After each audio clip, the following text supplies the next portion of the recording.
హృదయ భారతి సేవా సంస్థ పుష్కరోత్సవానికి సభాధ్యక్షత వహిస్తున్నటువంటి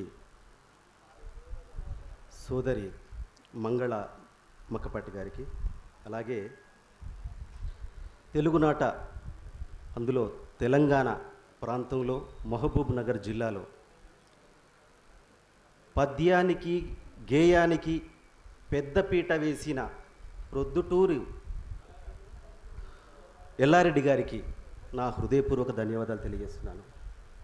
చాలా అత్యద్భుతమైనటువంటి కవి, అలాగే సినిమా ప్రపంచంలో చిరంజీవి గారిని అందరూ అన్నయ్య అని పిలుస్తారు, వయసుతో తేడా లేకుండా. అలాగే సాహిత్య ప్రపంచంలో మా ఆయనంపూడి శ్రీలక్ష్మి అక్క అన్న గారిని అందరూ కూడా అక్క అని పిలుస్తారు. వారు ఏ కార్యక్రమం చేపట్టినా చాలా నిబద్ధతతో, చాలా మనస్సు పెట్టి అందరినీ జాగ్రత్తగా చూసుకుంటూ చేసేటువంటి గొప్ప కార్యనిర్వహణ దక్షురాలు, చాలా అద్భుతమైనటువంటి కవయిత్రి కూడా. వారు కూడా ఈ కార్యక్రమంలో వారితో పాటు ఈ వేదికను పంచుకోవడం నేను చాలా గొప్ప గౌరవంగా భావిస్తున్నాను. అలాగే గొప్ప గురువు, గాయకుడు, గొప్ప కవి, ఘంటారావాలను మ్రోగించేటువంటి మా గంట మనోహర్ రెడ్డి గారికి వారి శిష్యులు కూడా నాకు చాలా మంచి ఆప్త మిత్రులు ఉన్నారు.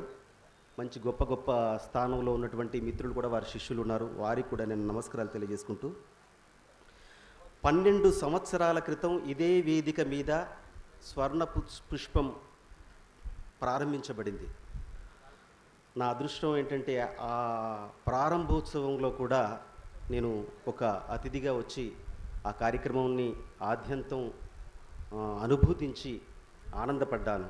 అలాగే పుష్కర కాలం తర్వాత కూడా అదే కార్యక్రమంలో స్వర్ణ పుష్పం 12వ సంవత్సరం వేడుకల్లో కూడా నేను పాల్గొనడం, ఆ అవకాశాన్ని కల్పించినటువంటి మంగళ గారికి, అలాగే ఇంత మంచి అవకాశాన్ని ఇచ్చినటువంటి కాలానికి కూడా నేను ప్రణమిల్లుతున్నాను. ఒక సంస్థ విజయం సాధించాలంటే, లేదా ఒక మనిషి విజయం సాధించాలంటే కేవలం ప్రతిభ ఉంటే సరిపోదు. ప్రతిభ కాదు.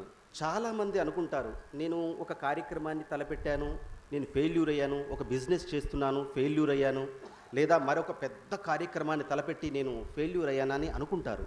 నన్ను అణిచివేస్తున్నారు, నన్ను ఎదగకుండా చేస్తున్నారు అని చాలామంది కంప్లైంట్ చేస్తుంటారు. బట్ ప్రతిభ ఒక్కటి ఉంటే విజయం రాదు. ఆ ప్రతిభతో పాటు అనేక జీవన సంస్కారాలు ఉండాలి, విలువలతో కూడినటువంటి జీవితం ఉండాలి. అలాంటి విలువలతో కూడినటువంటి జీవితాన్ని జీవన సంస్కారాలను ప్రోధి చేసుకుని జీవితాన్ని కొనసాగిస్తున్నటువంటి వ్యక్తి మంగళ మక్కపాటి గారు. ఎందుకంటే ఒక పత్రికను పెట్టి దాన్ని రన్ చేయడం అనేది, ఎన్నో పత్రికలు ఉన్నాయి. నేను జర్నలిస్ట్గా దాదాపుగా 16 సంవత్సరాలు పనిచేశాను. ఒక పత్రికను పెట్టి దాన్ని 1 సంవత్సరం, 2 సంవత్సరాలు, 3 సంవత్సరాలు చాలా చేయి తిరిగినటువంటి గొప్ప మేధావులు కూడా పత్రికను పెట్టి ఫెయిల్యూర్ అయినటువంటి సందర్భాలు మనలో చాలామంది చూస్తుంటాం. కానీ 12 సంవత్సరాల పాటు ఎవరి దగ్గర ఆర్థిక వనరులను అడగకుండా తనకు తానే ఆర్థిక వనరుగా మారి, తనకు తానే ఒక జీవనదిగా మారి, ఆ పత్రికను ఇవాళ 12 సంవత్సరాల ఒక నది పుష్కరాలు జరుపుకుంటున్నటువంటి నేపథ్యాన్ని మనకు కల్పించారు. అంటే 12 సంవత్సరాల ఒక నదికి 12 సంవత్సరాల పుష్కరం ఎలా జరుగుతుందో 12 ఏళ్ళకి ఒకసారి, అలా 12 సంవత్సరాల పాటు ఒక సుదీర్ఘమైనటువంటి ఎక్కడ అలుపు సులుపు లేకుండా, ఎక్కడ గ్యాప్ ఇవ్వకుండా పత్రిక నిరాఘాటంగా కొనసాగడం అనేది చాలా అద్భుతమైనటువంటి విషయం. ఈ సందర్భంగా నేను వారిని అభినందిస్తున్నాను. అలాగే ఈ దేశం గురించి చాలామంది నేను బాగుంటే చాలు, నా కుటుంబం బాగుంటే చాలు, అని అనుకుంటారు. కానీ ఈ నేల మీద జీవిస్తూ ఈ భూమికి జరుగుతున్నటువంటి, ఈ నేల మీద జరుగుతున్నటువంటి అఘాయిత్యాలు కావచ్చు, అన్యాయాలు కావచ్చు, లేదా మరే విధమైన దాడులు కావచ్చు, వాటి గురించి కూడా మనం 24 గంటల్లో మన గురించి మనం 24 గంటలు ఆలోచిస్తున్నాం. ఒక గంట సేపు ఈ దేశం గురించి, ఈ దేశ భవిష్యత్తు గురించి, లేదా ఈ దేశం యొక్క ధర్మం యొక్క గొప్పతనాన్ని గురించి ఆలోచించి భావితరాలకు చెప్పాల్సినటువంటి అవసరం మనకుంది. అలా ఒక హైందవ ధర్మానికి ప్రతీకగా నిలిచి ఈ ఒక దేశభక్తిని పెంపొందించేటువంటి అనేక రకాల గేయాలను రాస్తూ, భక్తి గీతాలను రాస్తూ, ఒక గేయ కవయిత్రిగా, వచన కవయిత్రిగా వారు ఒక పత్రికను నడుపుతూ కూడా వారి యొక్క ప్రవృత్తి అయినటువంటి గేయ రచనా వ్యాసంగాన్ని కొనసాగించడం, ఇది బహుముఖీనంగా ఒక కుటుంబ పరంగా ఒక విజేతగా నిలిచడం కూడా వారిని నేను అభినందిస్తున్నాను. ఈ దేశం ఎంత గొప్పదంటే,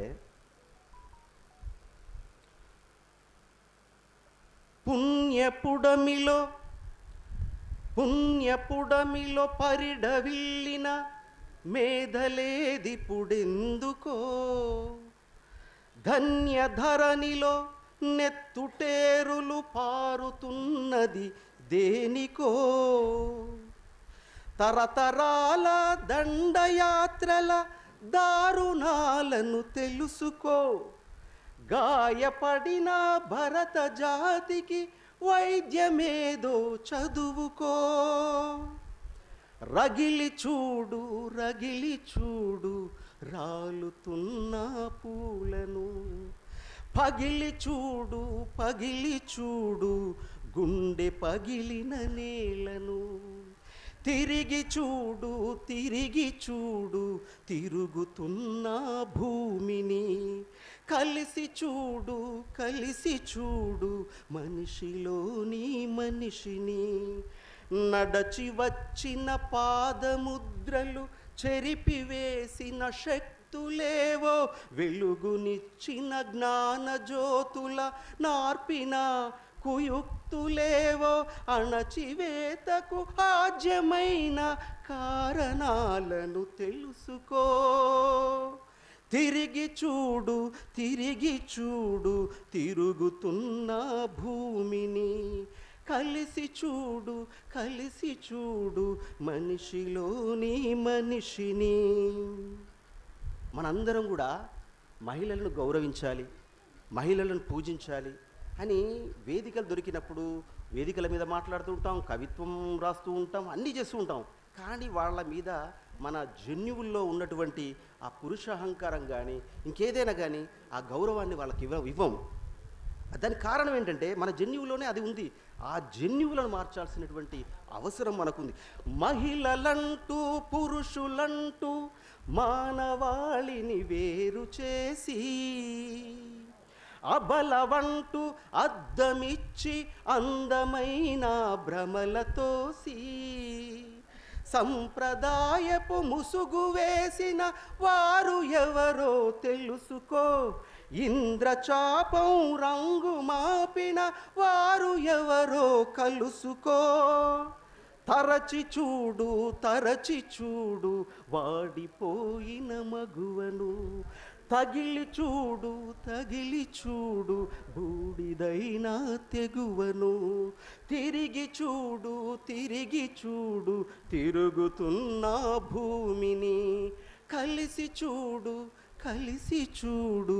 మనిషిలోని మనిషిని. Thank you so much. Thank you నా మాటలు విన్నందుకు.